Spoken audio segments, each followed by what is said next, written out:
get this thing started here. All right. What is going on, everybody? This video is about the GSA and system and GSA bonds. I personally think that this here is the key to a major freedom move.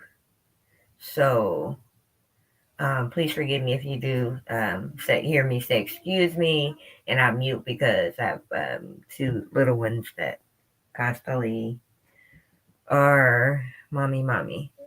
So let me get this document up. I'm doing two separate recordings. One is video, one is audio for Spotify. So the document that I will be reading from, of course, the listeners on Spotify will not get to actually see it. So what I'm going to do is go ahead and share my screen. This will do.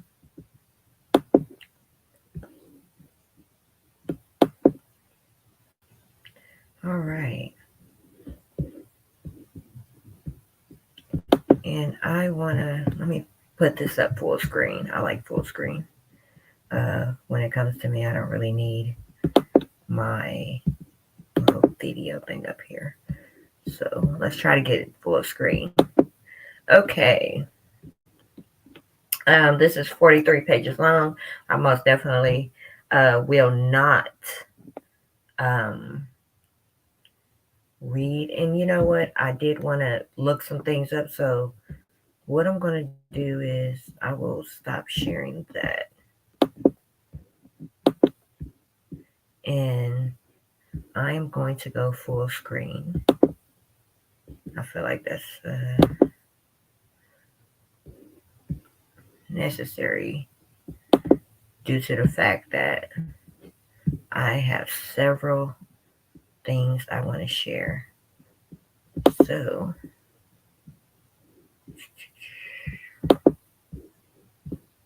here we go. All right. So let's get to, I'm going to go ahead, I can go ahead and read this document. This is actually a document I got off a script, but I've done a lot of reading with GSA, and like I said, from all of my reading, I believe that this is a major key in releasing the lien on your person, on your physical body. Above all else, I feel like you really cannot be touched once you can have this complete vessel in your possession, shall I say. So I'm going to go ahead and get into it. For other members, I observed that once you have returned to competency, there's nothing they can do, and that we can't do. All of the authority granted to the public trust comes from the people, and the people cannot delegate authority they do not have. Secondly, like the income tax, only you that can assess, an example, use the GSA forms, Form 28, and the initial portion of the 91 form in Form 90 provide an opportunity to establish the record of the birth bond identified by the birth certificate number as surety for the contract represented by the Social Security number. So when you list a straw man as the warranted contracting officer, further down on the 90 and 91 form, it is already connected to have a warranty in the form of the birth bond estate, confessed in the first paragraph as a subsidiary of the United States Federal Corporation under 28 USC 3002. And what I'm going to do is go ahead and pull that up.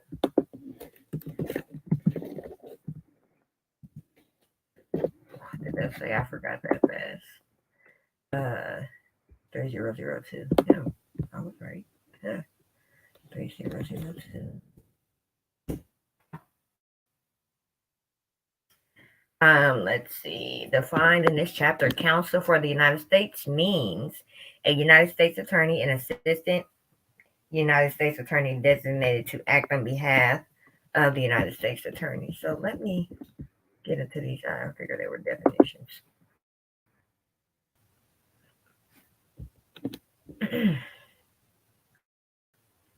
And let's see. For counsel. And these are really good definitions. I have been on this page before.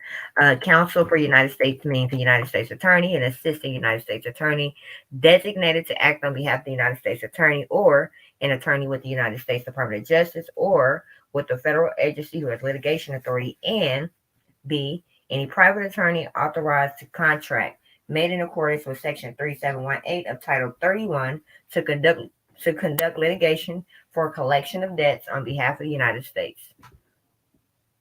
Okay.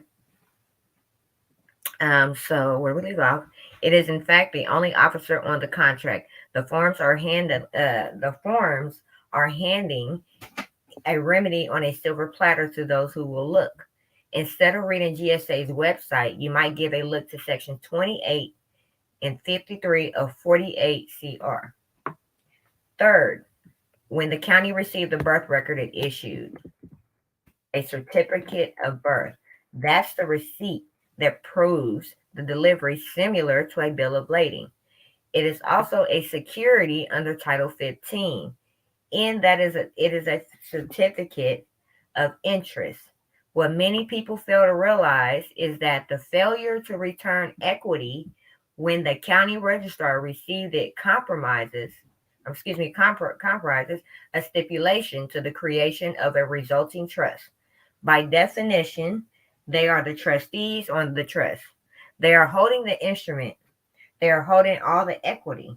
That means that they, all of the public officials in total, not you, are obligated to perform as trustees on the bond according to the rules of the public trust, namely all of the statutes, codes, and regulations that you are so convinced apply to you. So once you declare the trust, everything you believe goes out the window and is replaced by the original reality that they are the trustees and you are the beneficiary. Fourth, they never gave you equity. So they have no standing to demand equity on any statuses. On the other hand, you have the right to demand satisfaction. In fact, not only are you not restricted from using the 90 and 91 form, you are the only one with the authority to release the lien against the real property, your body, and release the personal property, the bonds, that they concocted in your name and against your credit. Who else has the Father in power to nourish your body until he returns to claim it? The reality is that they got you digging through statuses, looking for reasons you can't claim your securities and your own body. When the simple truth is that Scripture tells us exactly who enjoys that exclusive divine right, and that's you. Statuses and double entry accrual bookkeeping are Lucifer's tools to entice your consent. As to me, being a GSA employee, all of our straw men are U.S. employees by definition, or they would not be subject to Title 26. However,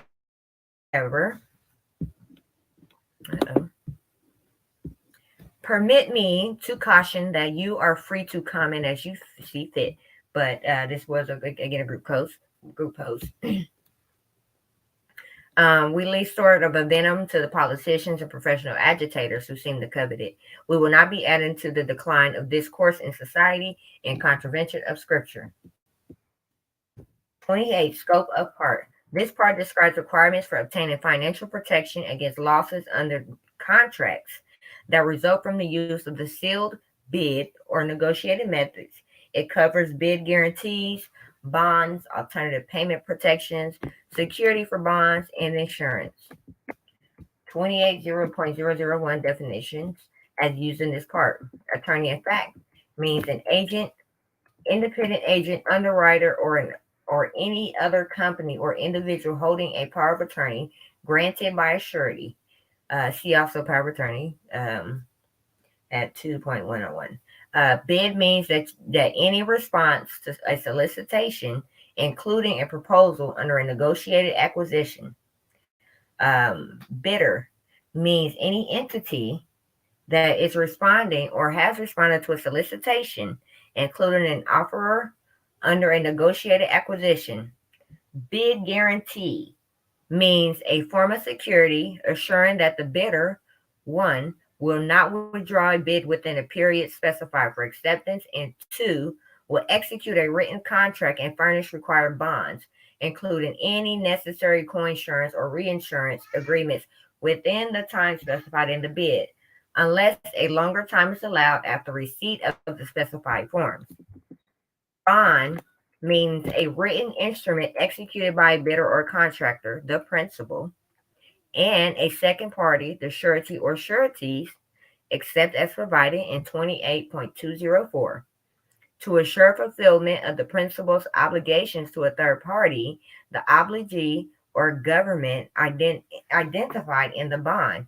If the principal's obligations are not met, the bond assures payment to the extent stipulated of any loss sustained in the obligee.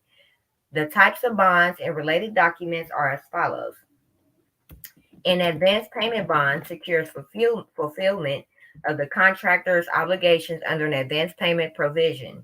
An annual bid bond is a single bond furnished by a bidder in lieu of separate bid bonds, which secures all bids on other than construction contracts, requiring bonds submitted during a specific government fiscal year.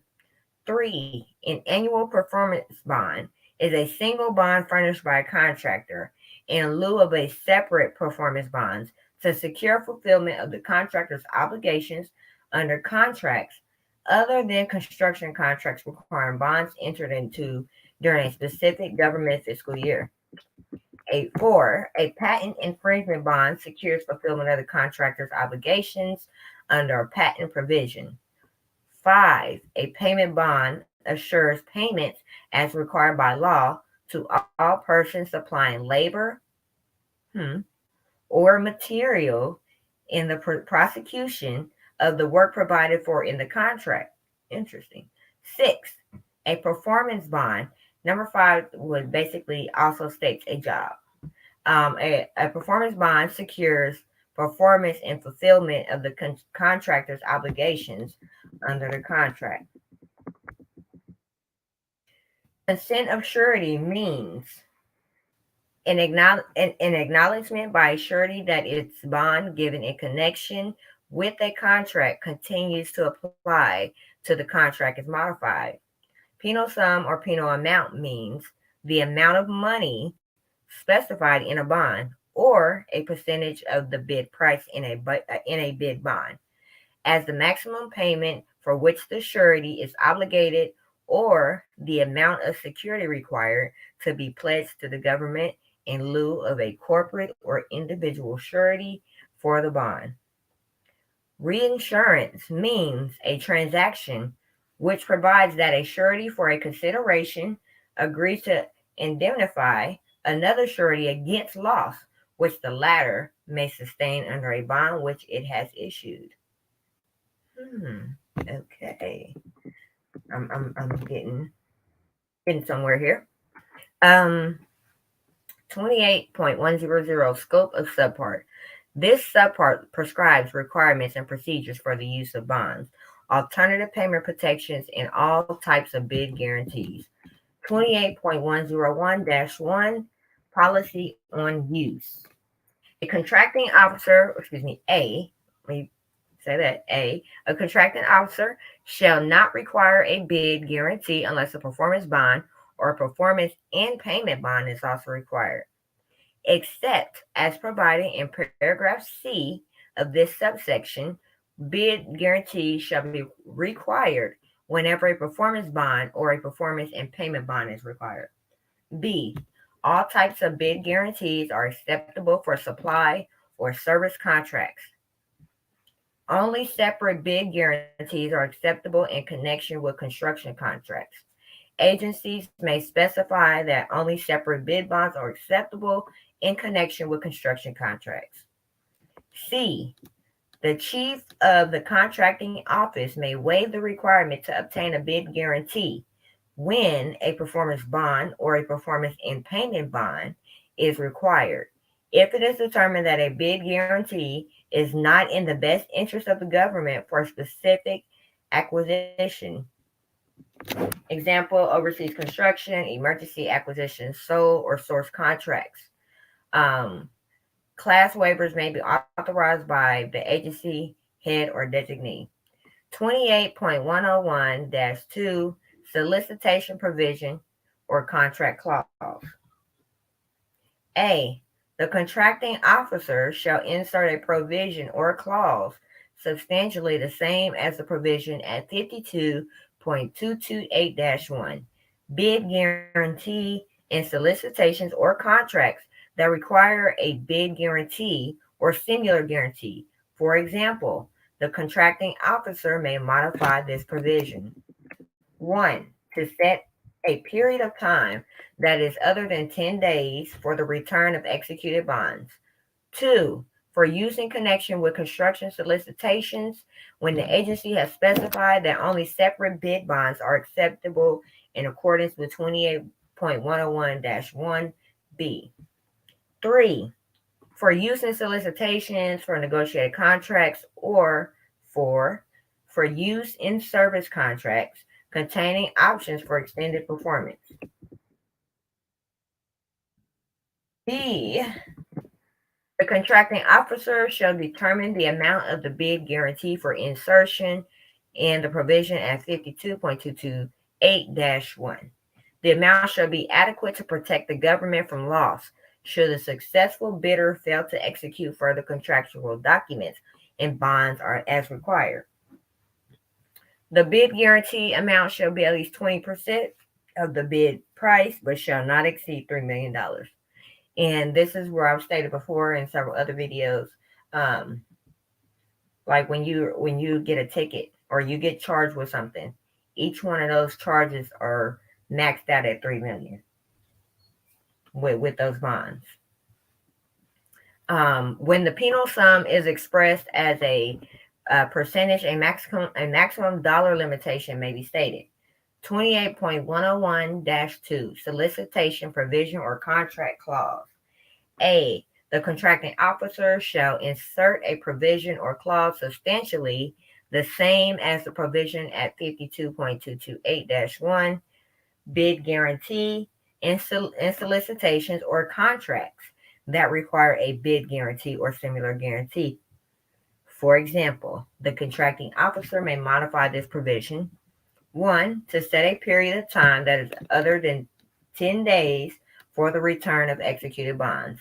2. For use in connection with construction solicitations when the agency has specified that only separate bid bonds are acceptable in accordance with 28.101-B. 3.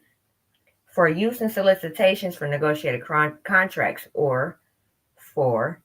For use in service contracts containing options for extended performance. And we got a B. I'm going to take a sip.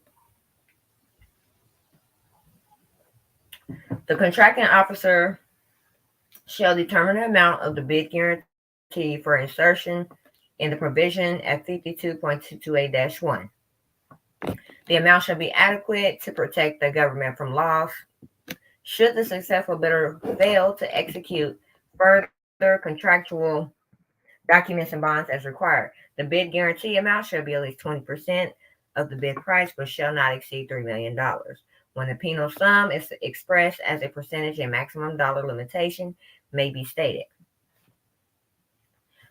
28.101-3. Authority of an attorney in fact for a bid bond.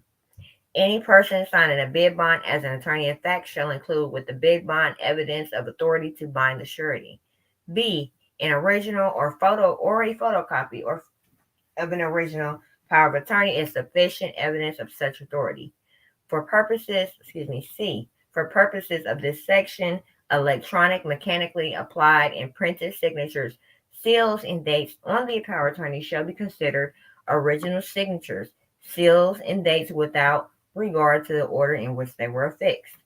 D. The contracting officer shall 1. Treat the failure to provide a signed and dated power of attorney at the time of bid opening as a matter of responsiveness, and 2.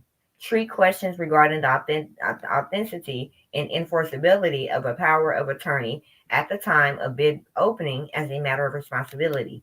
These questions are handled after bid opening. E1. If the contracting officer contacts a surety to validate the power of attorney, the contracting officer shall document the file providing at a minimum the following information. Went a little too far. Name of person contacted, date and time of contact, response of the surety. 2. If upon investigation the surety declares the power of attorney to have been valid at the time of bid opening, the contracting officer may require correction of any technical error. 3. If the surety declares the power of attorney to have been invalid, the contracting officer shall not allow the bidder to substitute a replacement power of attorney or a replacement surety. Determinations of non-responsibility based on the unacceptability of a power of attorney are not subject to the certificate of competency process of subpart 19.6 if the surety has disavowed the validity of the power of attorney. So that's pretty interesting. I'm actually going to look that up. Certificates of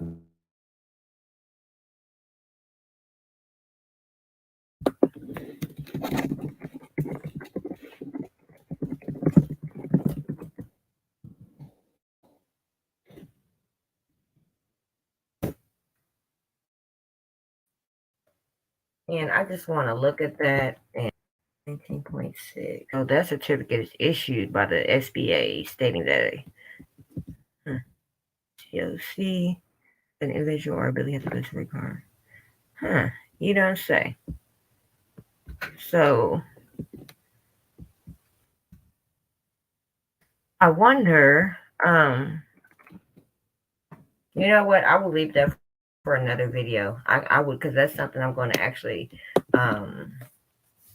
look over and see what that's about, because that's pretty interesting.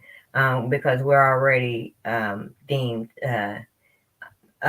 incompetent to take care of our own affairs. So somebody signed one for us. So I'm gonna have to figure that out. Most definitely. If the surety has disavowed the validity of the power of attorney. Oh yeah, I can definitely. Okay, yeah. That's gonna be something right there. I'm going to keep that up, and when I'm done with this part 1 of this video, I'm going to research that. When I do part 2, I will let y'all know what I came up with, what I found out, what I read, however you want to put it. Back into this F, determinations of non-responsibility based on the unacceptability of a power of attorney are not subject to the certificate of competency process of subpart 19.6 if the surety has disavowed the validity of the power of attorney. 28.101-4, non-compliance with bid guarantee requirements.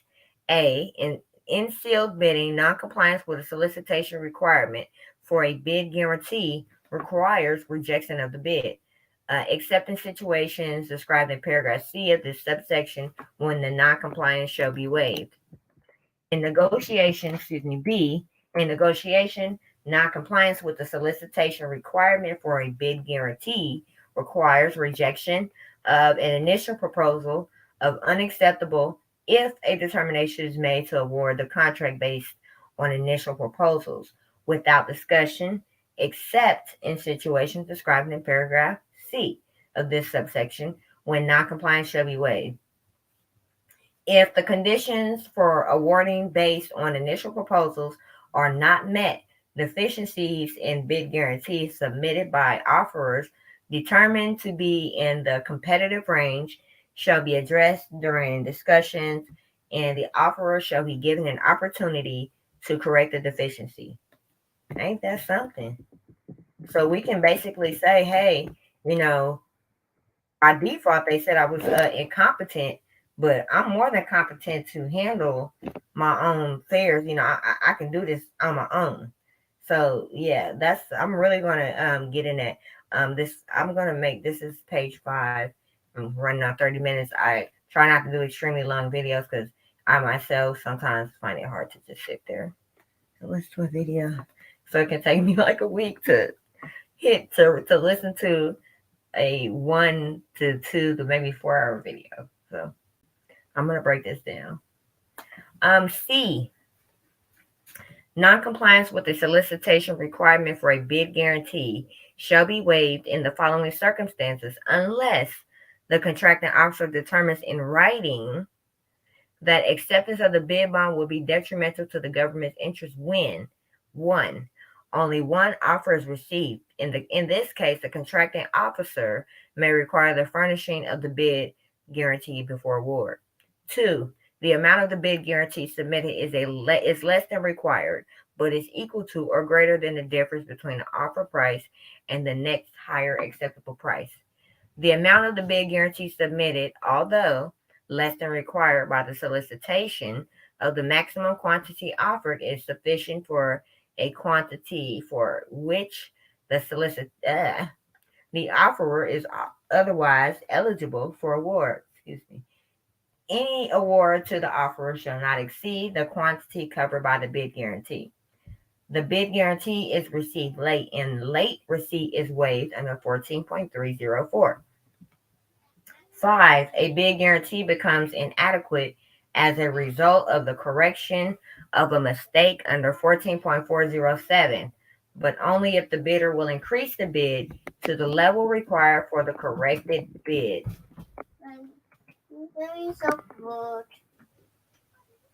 So, I will leave it at